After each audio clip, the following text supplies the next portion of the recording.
कोई एक दूसरे से बात करने वाला नहीं है। आज युग भी कितना खराब चल गया, पूरे घर में आपको प्रत्येक कोने में व्यक्ति मिलेगा, लेकिन कोई एक दूसरे से बात करने वाला नहीं। जगत गुरु जी कर्णक पिशाची कहते हैं, कौन? घर में लोग तो हैं, लेकिन आपस में कोई बात करने वाला नहीं है। वो उधर धन लेकर बैठे हैं, वो उधर धन लेकर बैठे हैं। जहां भी आप देखो उनका उसी में आनंद है। ट्रेन में लोग बैठ जाते हैं, ट्रेन के दरवाजे में बैठे फुटर फोन चलाने लग गए, तब तक पता चला कानपुर का आउटर आ गया और उधर से एक महाशय आए फोन खींच के चले गए। तो वार्तान को भी न पृच्छत के कोई एक दूसरे से वार्ता करने वाला नहीं। तो यहाँ पर कहा है कि ऐसे देखते देखते मेरा चित्त बड़ा अशांत हुआ और एवं पश्यन् कलेर दोषान् पर्यटन् नवमीमहं यामुनं तटमापन्नो यत्र लीला हरेरभूत्। मृतलोक में ये सब मैंने देखा तो मेरे मन में आया कि देखो हमारे वृंदावन बिहारी जहाँ पर उन्होंने रास किया है, जहाँ पर उन्होंने लीला रची है, वहाँ पर चल करके शायद मेरे चित्त को शांति हुई। अब मैं समाज शैली में कथा को कहूँगा, तो वहाँ चल चलते हैं, वहाँ पहुँचे, यमुना जी के किनारे पहुँचे। यमुना कुंड पर पहुँचते उन्होंने क्या देखा? एक आश्चर्य देखा। वहाँ भी आश्चर्य देखे। क्या आश्चर्य है? तत्राश्चर्यं मया दृष्टं सूयतां तन्मुनीश्वरः एका तरुणी तत्र विषण्णा खिन्नमानसा। वहाँ पहुँचे तो उन्होंने देखा कि एक युवती अपने जंघे पर दो बुजुर्गों को वृद्धावस्था पर प्राप्त उनको अपने कंधे पर अपने इस जंघे पर रख करके उनको सहला रही। बहुत सारी माताएं खड़ी हैं और वो पंखा झल रही हैं, रो भी रही हैं। वो जो माता जी युवती हैं रो भी रही हैं।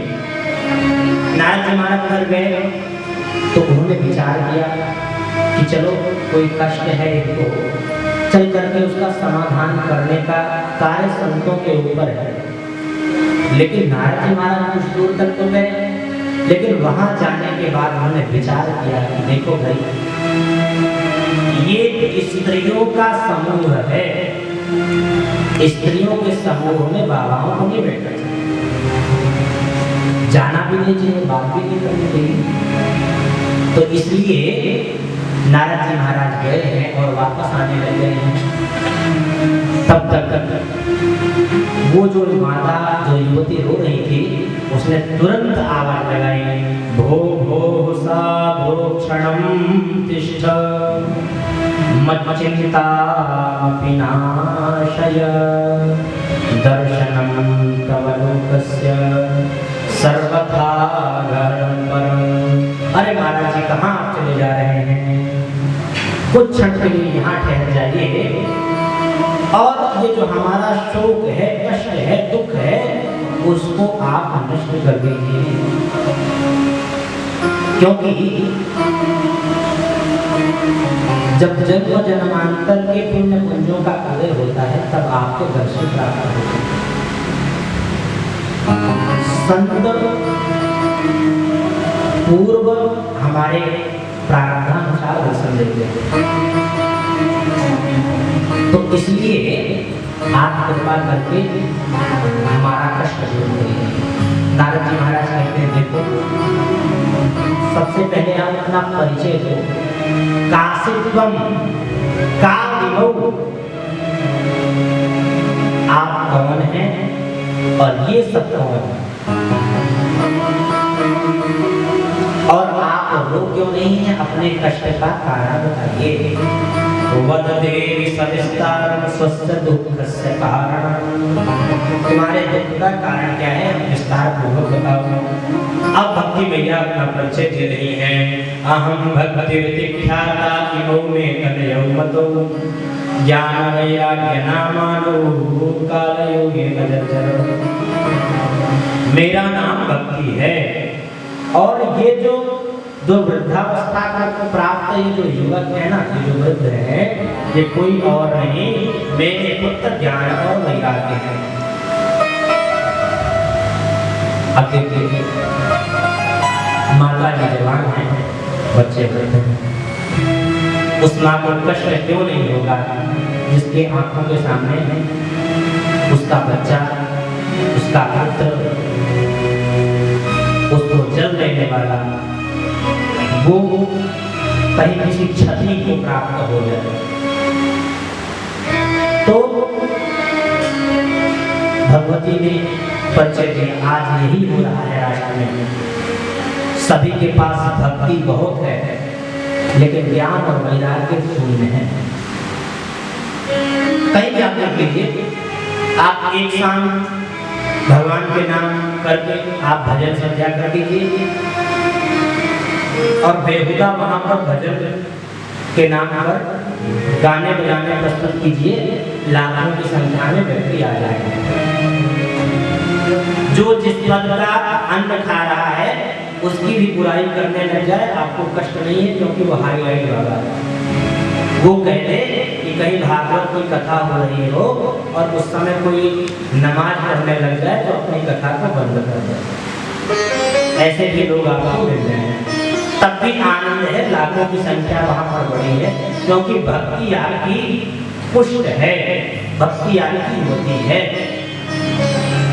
कोई व्यासपीठ पर बैठ जाए, आप उसे सर्वश्रेष्ठ संत कह के संबोधित करिए और वो कहें कि मैं जो कथा करता हूँ इसका उपयोग आप अपने वो क्या बोलते हैं मौलवी का जहाँ पढ़ाने का कार्य होता है मदरसा, आप मेरा ये जो पैसा है ना इससे जो हम पाते हैं, क्योंकि मैं आप लोगों के लिए ही कथा करता हूँ, तो इसका उपयोग आप अपने मदरसे में कर लीजिए।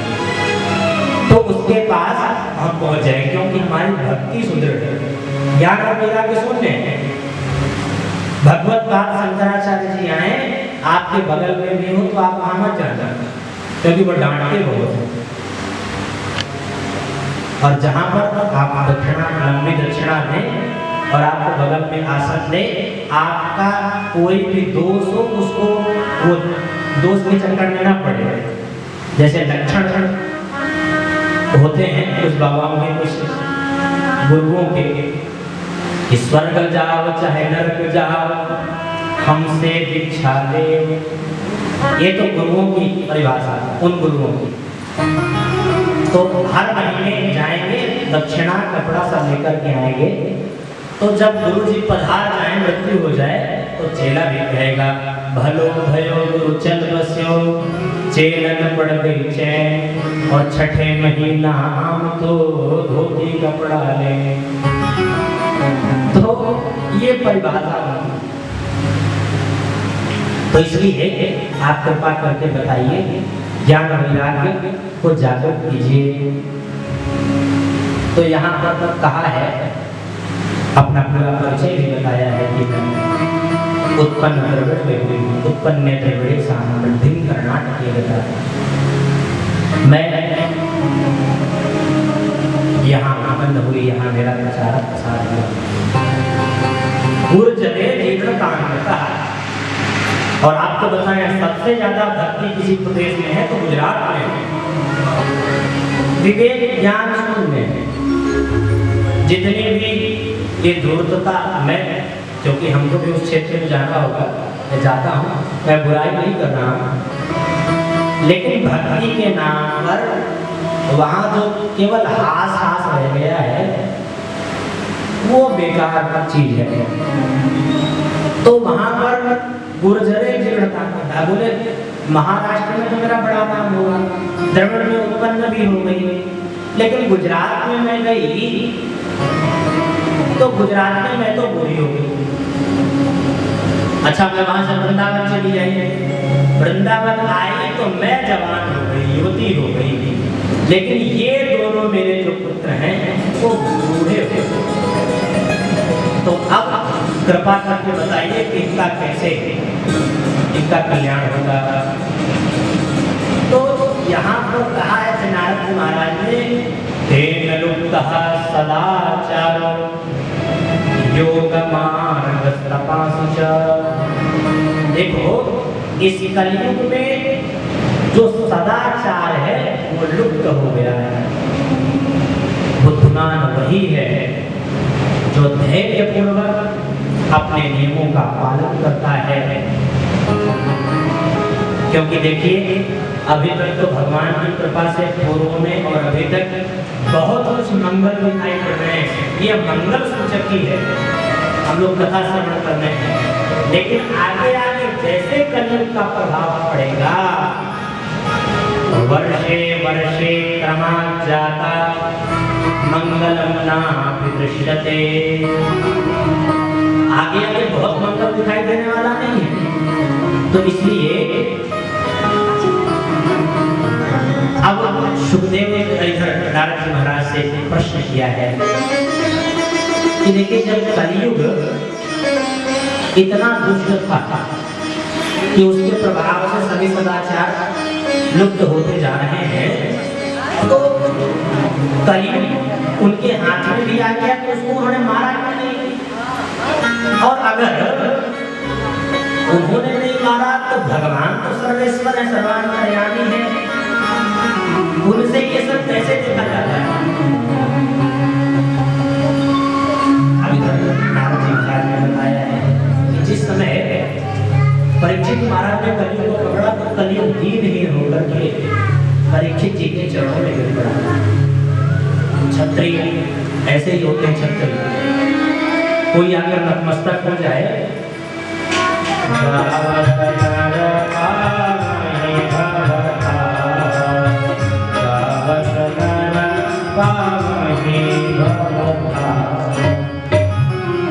तो जो घोर तपस्या करने से जो फल प्राप्त नहीं होता था वो ऐसे प्राप्त हो जाता है।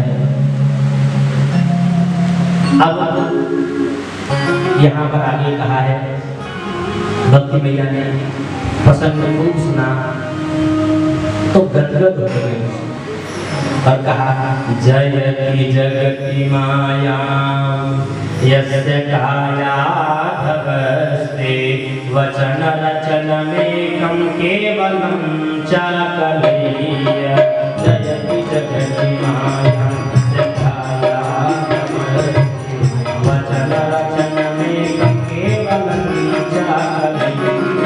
ध्रुवपदमपि यातो कृपातोऽयं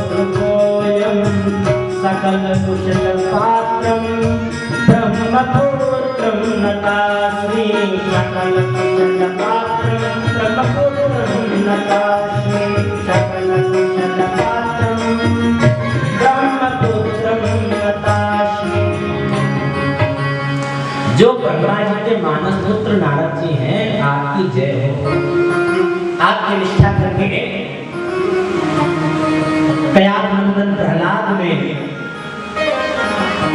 भक्ति के परमाचार्य पद का दायित्व ग्रहण किया गया। ध्रुव जी महाराज अल्पकाल में भगवान को प्राप्त कर लिए, तो आप कृपा करके हमारे बच्चों में भी कृपा करिए और इनको स्वस्थ कर दीजिए। अब नारद जी महाराज ने कहा, देखो तुम दुखी मत हो, श्री कृष्ण चरणाम भोज स्मर दुखम भविष्यति। भगवान श्री कृष्णचंद्र के चरणों का ध्यान करो, स्मरण करो, चिंतन करो, वो दुख अपने आप दूर हो जाएगा। और तुम तो भक्ति हो, तुम्हारे बुलाने पर तो भगवान कहीं भी चले आते हैं। देवर्षि नारद महाराज ने सुनाया है। अब इधर बहुत प्रयास किया, ज्ञानम प्रबुद्धताम शीघ्रम वैराग्य प्रबुद्धताम। अरे ज्ञान, अरे वैराग्य जागृत हो जाओ। खूब जगाने का प्रयास किया लेकिन नहीं जगे।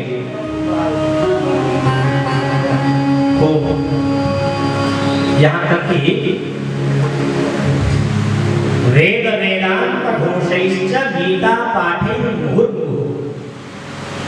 वेद वेदांत आदि का पाठ किया, पारायण किया, गीता पाठ बार बार किया, कुछ समय जगे लेकिन फिर जाता है। तो उन्होंने विचार किया मेरे औषधालय में जितनी भी औषधि थी वो सब तो मैंने ले लिया और ये ठीक नहीं हुए, अब कैसे होगा। तो तुरंत वहां से ऊपर से वाणी आ गई, देववाणी।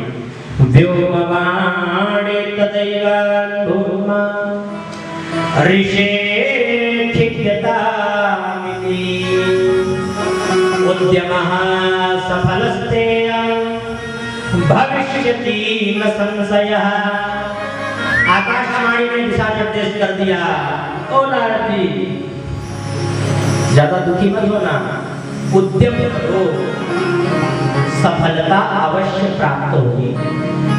नारद जी महाराज ने कहा क्या करो, तो आकाशवाणी ने कहा एतदर्थं तु सत्कर्म सुरर्षे त्वं समाचर। नारद जी आप सत्कर्म करो तभी आप स्वस्थ होंगे। और ऐसा कहकर के आकाशवाणी मौन धारण कर लिया। आकाशवाणी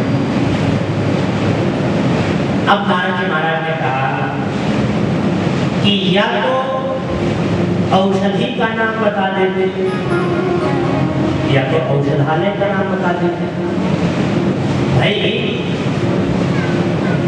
किसी या तो दवा का नाम बता देते या तो वैद्य का नाम बता देते। अब यहाँ पर उन्होंने गोलमाल कर दिया कि आप सत्कर्म करो, और ये भी यहाँ कहा है कि वह कोई संत बताएगा। भैया संत का नाम पता होता, स्थान पता होता तो हम चले जाते, मिल लेते। लेकिन कितनी बढ़िया बात कही, सत्कर्म करो, लगे रहो, आलस से बिल्कुल मत करना। भगवत कृपा से हम जिस क्षेत्र में जगत गुरु जी ने दायित्व दिया है, संगठन के लिए हमने समय लगाया। दुखी में नहीं होता था, लेकिन फिर भी लगता था इतने लोग हैं, इतना बड़ा संसार है, और उन लोगों को मैं देखता था कहीं नाचने गाने खाने की व्यवस्था हो तो सभी वहाँ सम्मिलित होते थे। लेकिन कोई ऐसा आयोजन कोई दिव्य हो तो वहाँ पर खाना हो, लेकिन गुरुदेव की कृपा से हार नहीं मानी, और आज भगवान की कृपा से बड़ी संख्या वहाँ पर प्राप्त है। ये जगत लोग का आलस्य कुतो विद्या अविद्यस्य कुतो धनम् अधनस्य कुतो मित्रम् अमित्रस्य कुतः सुखम्। आलसी मनुष्य होगा तो विद्या कैसे ग्रहण कर सकता है, और विद्या नहीं है तो धन कैसे प्राप्त करेगा, और धन नहीं है तो सत्य बात है, धन नहीं है तो मित्र भी नहीं होते, और मित्र ना हो तो कहा है मित्र विहीन व्यक्ति सुख नहीं प्राप्त किया। जीवन में मनुष्य को कुछ प्राप्त हो जाए तो सबसे पहले उसको प्राप्त करने के लिए आलसी प्रवृत्ति जो है ना उसको हटाना है। तो यहाँ पर कहा है कि आप सत्कर्म करो, संत कोई बताए। अब नारद जी महाराज इतने श्रेष्ठ विद्वान हैं, कहीं जाते हैं, अब भाई हम ही किसी श्रेष्ठ आचार्य महापुरुष के सामने जाए और या श्रेष्ठ कोई महापुरुष मेरे पास आए हैं और ये कहे कि भाई ये वाक्य का वो तात्पर्य बताइए, या ये कष्ट है इसका निवारण आप बताइए। हमको पता भी होगा फिर भी हम सोचेंगे ऐसे श्रेष्ठ महापुरुष को हम बताने में सामर्थ्यवान है। तो नारद महाराज हर जगह जाते हैं, सब लोग कहते हैं भाई ब्रह्मा जी के मानस पुत्र हैं, जब इनको नहीं पता कि वो सत्कर्म क्या है तो हम क्या बता पाएंगे। कुछ लोग तो कहते थे भाई आज तो बाबा जी बड़े दिन से मौन व्रत बाबा का चल रहा है, ये बोल नहीं सकते, अभी आप कृपा करके जाएं, फिर जो है कभी देखेंगे। अब बेचारे चलते गए, समझ गए कि कोई उत्तर देने वाला। अंत में ध्यान आया, विशाला कोई चलो बद्रीनाथ चलो। अब भगवान बद्रीनाथ से ही इस प्रश्न का उत्तर हम लेंगे। चल पड़े बद्रीनाथ में पहुंचे तो सनक सनंदन सनातन सनक कुमार ये चारों ऋषि आ गए हैं। उनको प्रणाम किया। अब आप ही कृपा करिए, आप ही इसका समाधान कर सकते हैं। उन्होंने कहा चिंता मत करो, बड़ी सरल बात है। नारद जी महाराज ने स्तुति की कि आप कोई साधारण नहीं है, ये शाम भूभंग मात्र है। देखिए आप वैसे तो बहुत ज्यादा उम्र के नहीं लगते कभी भी, क्योंकि आपके जीवन में भगवान के नाम का आनंद है। हरि शरणम हरि शरणम हरि शरणम हरि शरणम हरि शरणम हरि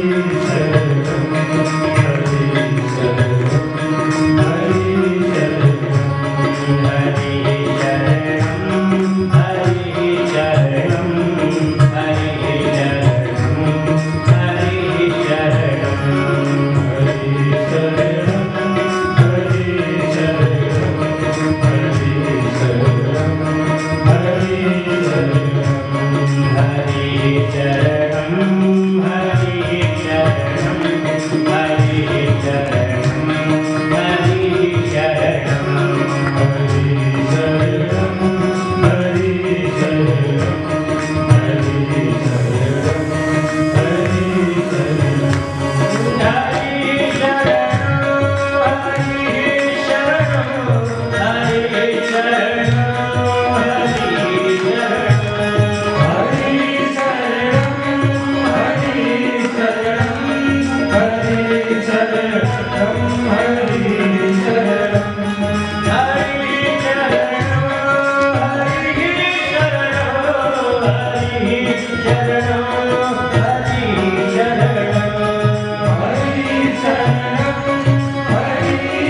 हरि शरणम हरि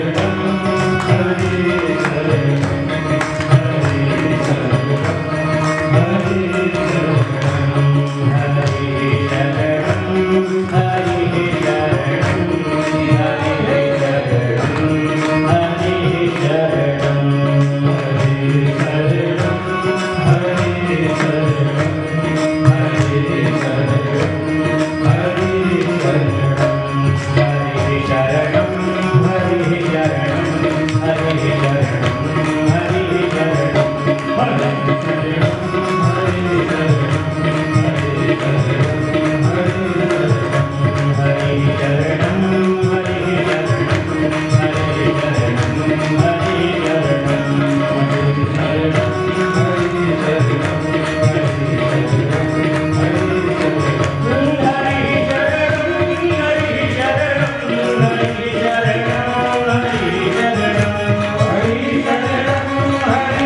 शरणम हरि शरणम हरि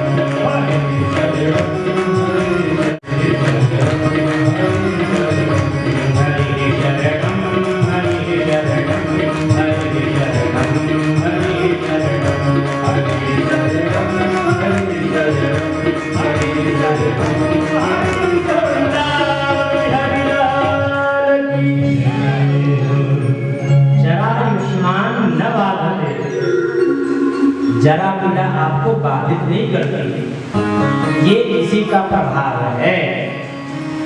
आप वैसे तो पूर्वजों के भी पूर्वज हैं, लेकिन 5 से 6 वर्ष के भी कभी नहीं होते। तो इसलिए मां चिंतांकुर देवर्षे हर्षं चित्ते समावह उपायः सुख साध्योत्र वर्तते पूर्व एव ही। आप लोग बताइए आनंद आ रहा है कि नहीं? ऐसा तो नहीं है कि मैंने इसके ऊपर वाला मामला हुआ। देखो हमको तो भाई आनंद आ रहा है, हम तो काफी देर तक भी चलेंगे, लेकिन मैं प्रयास करूंगा समाज शैली में और धीरे धीरे इसको करूंगा, आप लोगों को भी समय है। तो यहाँ पर श्री नारद जी महाराज ने उनसे निवेदन किया है और कहा, तुरंत कहा, श्रीमद्भागवतालापः सत्गीतश्चुकादिभिः। देखो बहुत दूर भागने की आवश्यकता नहीं, ज्यादा दिमाग लगाने की आवश्यकता नहीं, ये सब हृदयगत बात है। ये ज्यादा तामझाम की आवश्यकता नहीं, श्रीमद् भागवत से ही कल्याण आपका हो जाएगा। वह सत्कर्म, वह श्रेष्ठ सत्कर्म कोई और नहीं, श्रीमद् भागवत है। तुरंत नारद जी महाराज ने प्रश्न कर दिया, अरे महाराज जी आपने कह दिया भागवत, यहाँ पर विषय यह है कि मैंने वेद वेदांत इन सब का खूब पाठ किया और ये जो भागवत है ये वेद रूपी कल्पवृक्ष का पका हुआ फल है, यानी वेदों का सार ही श्रीमद् भागवत है। जब हमने वेदों का श्रवण करा दिया, जब वो उस समय नहीं उठे तो अभी कैसे ये श्रीमद् भागवत आपने कैसे बताया? उदाहरण देकर समझाइए। तो उन्होंने कहा कि देखो भाई, आम बड़ा मीठा होता है। अब आम आपने एक एक खा लिया तो विचार किया भाई आम तो बड़ा मीठा है, स्वादिष्ट है। जब आम इतना मीठा है, स्वादिष्ट है, तो चलो इसके पेड़ को चबा जाए, वो ज्यादा मीठा होगा। उसके पत्ते को चबा लो, उसकी टहनियों को चबा लो, तो क्या वो रस उसको प्राप्त होगा? नहीं प्राप्त होगा। तो ऐसे उदाहरणों के द्वारा समझाया कि भाई जहां पर जिसकी आवश्यकता है, दूध से दही बनता है, दही का मंथन करने के बाद घी निकालते हैं, तो घी की पूरी तो हम खा लेंगे, दूध वाली पूरी खा लेंगे क्या? दूध से ही दही बना है, दही से ही घी बना है, तो हम उसकी चुपड़ी रोटी क्यों खाएं? जब उससे ही बना है तो दूध चलो चुपड़ लेते हैं, स्वादिष्ट होगा नहीं। जो उसका आनंद है वो उसका है। भाई खीर हमको गुड़ की बड़ी प्यारी लगती है, अच्छी लगती है, गन्ने के रस की अच्छी लगती है, तो गन्ने के रस की जगह गन्ना से ही तो गन्ने का रस निकला है, गन्ने को डाल दो। तो ऐसे दृष्टांतों के माध्यम से समझाया है श्री सनकादिक ऋषियों ने। नारद जी महाराज ने बड़े आनंद से कहा कि देखिए आपके पास आया ना, तुरंत शंका का समाधान हो गया। नारद जी हाथ जोड़कर बोले, देखो भैया बहुत पढ़ लिख करके समझदार हो जाओ, बड़ा पैसा रुपया कमा लो, लेकिन जब तक श्रेष्ठ जनों का सत्संग आपको प्राप्त नहीं होगा, तब तक वो जीवन का जो मिठास होना चाहिए, जो आनंद होना चाहिए, वो नहीं होगा। और यहाँ पर कहा है, आप जैसे महान संतों का दर्शन ऐसे ही मिलता, बोलते कैसे मिलता है?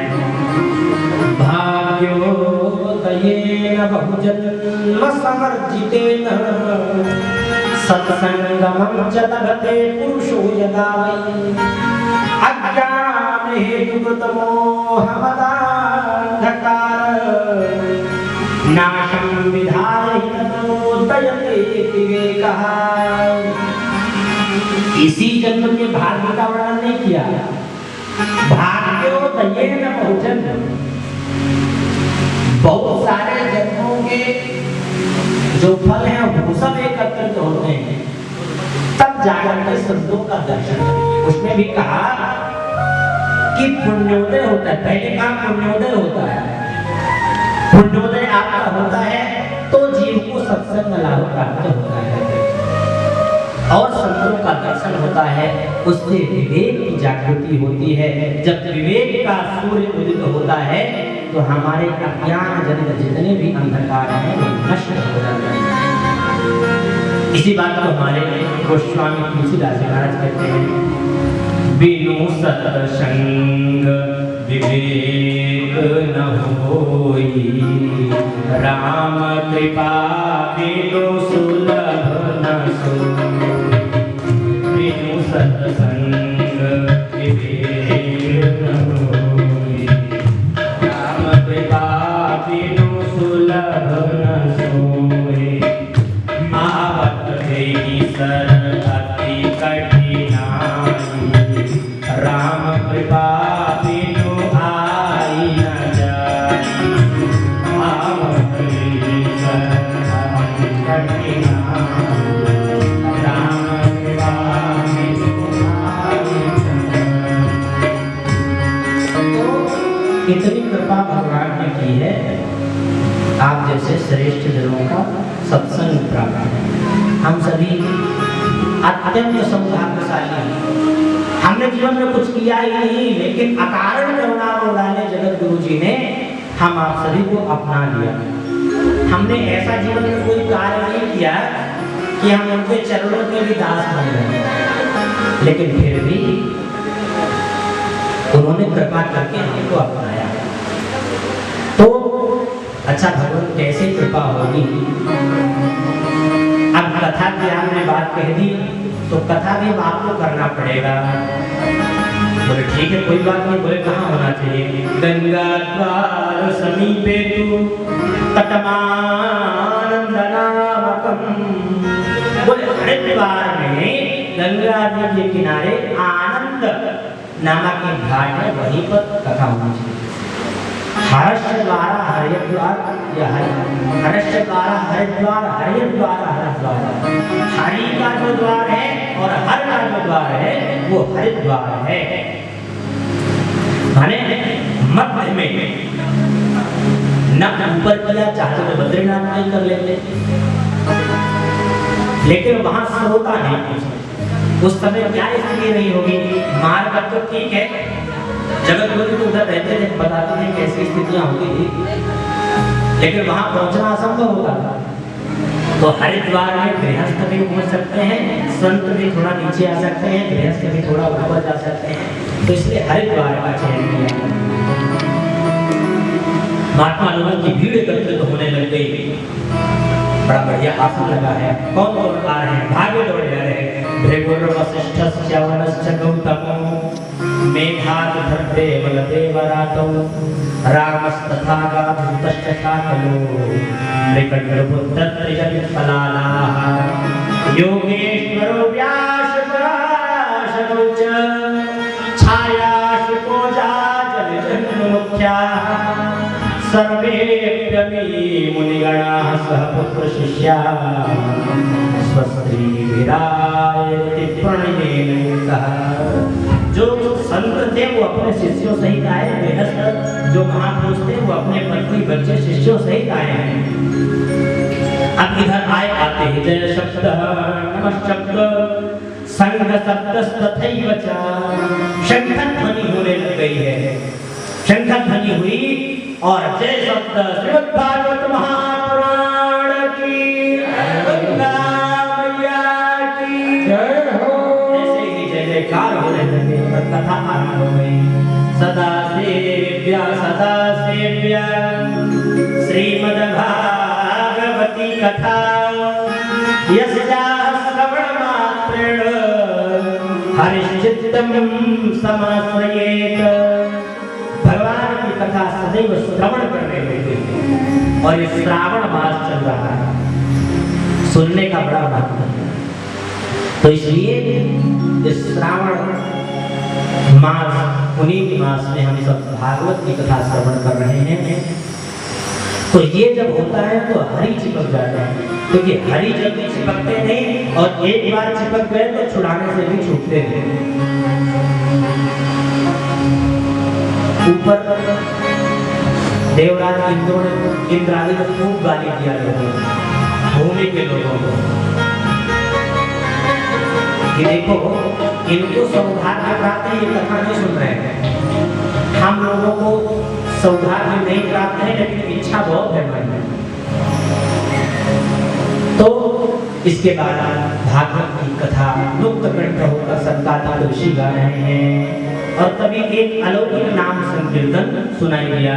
भक्ति स्तुतौ तौ तरुणौ गृहीत्वा प्रेमैक रूपा सहसा विराशे श्री कृष्ण गोविंद हरे मुरारे हे नाथ नारायण हे श्री